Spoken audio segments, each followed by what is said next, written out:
We go to our next guest. His name is Elliot Keck. He's the head of campaigns at the Taxpayers Alliance, and this is a story that will drive many of you mad. Hello, Elliot. How are you? Hello, Jonathan. Good to see you. Good to see you too, sir. So I'm just grabbing the story here because I just can't get over the fact. So we've got this thing called the 4-Day Week Foundation, which to some people sounds nice, but it's advocating for us all to be part of a 4-day working week. And they're now boasting that 253 firms have signed up to delivering the 4-day week, involving over 1,400 workers. They're arguing, which I'm sure you'll tell me, Elliot, is nonsense, because my gut says it is, based on what we see with the productivity charts. They claim that across virtually every sector and region, employers are showing that shorter working weeks boost productivity, improve well-being and help and attract retain talent, all without cutting pay. The question is no longer whether it works, but how quickly others will follow. That is from Joe Ryle, campaign director. What's your take on this at the Taxpayers Alliance, Elliot? Well, listen, we're very sceptical, and it's worth saying that although they like to talk about 253 companies, that is a tiny, tiny fraction of the total UK economy. These are likely self-selecting companies that, were already on similar working practices. They're dominated by things like marketing and charities and NGOs. What you don't find in that companies are many companies working in finance, agriculture, technology, the things that are really, really powering the economy. You are not finding those industries experimenting with these working practices. But listen, if you're a private company and you want to experiment with this, be my guest. Ultimately, you will have your customers and shareholders to answer to if it doesn't work. The key thing is this should not be allowed in the public sector. Why is there such a push for this 4-day week? What evidence are people clinging on to from other parts of the world, maybe, that you guys have researched or seen? Because I just, like you say, I'm horrified at the idea this could ever happen in the public sector. And the problem is, there is certainly, we know, a push. And I think working from home, the whole idea of, on Fridays most people work from home, that is essentially, particularly in the public sector, become the unofficial 4-day working week. And I think it is a very worrying time indeed when we see the state of the economy that we're currently living in.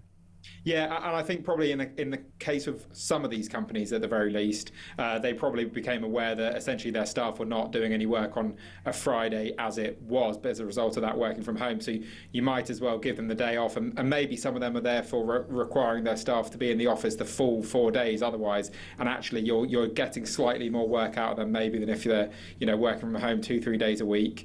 As I said, I'm very, very sceptical. I wouldn't be surprised if some of these companies reverse these policies, and I certainly wouldn't imagine we see these policies spread to the really important parts of the economy. But you touched on the public sector, I touched on the public sector. That's a really part that I'm really, really worried about. We're already seeing 4-day weeks start to crop up in some local councils and bits of the Scottish government, and the evidence that we're seeing is not very convincing at all. We're seeing drops in productivity, drops in performance, and we know that public sector productivity is already at crisis point. It hasn't grown for decades, and the last thing we should be doing is removing 20% of working hours and 20% of capacity. Well, and the problem, as you would rightly probably point out, Elliot, like I'm going to in a minute, is that this is at the same time we've got a government that's introducing the Employment Rights Act.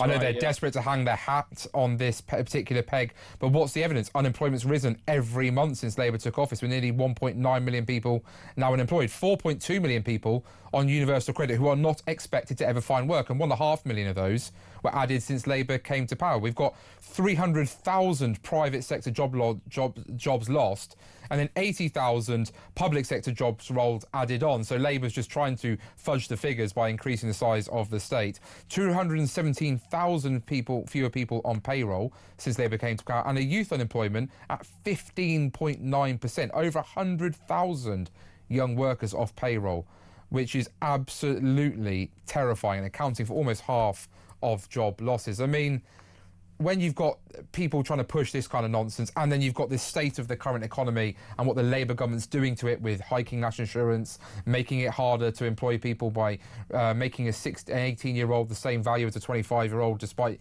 very different skill sets. I mean, this is just worse after worse, is it not?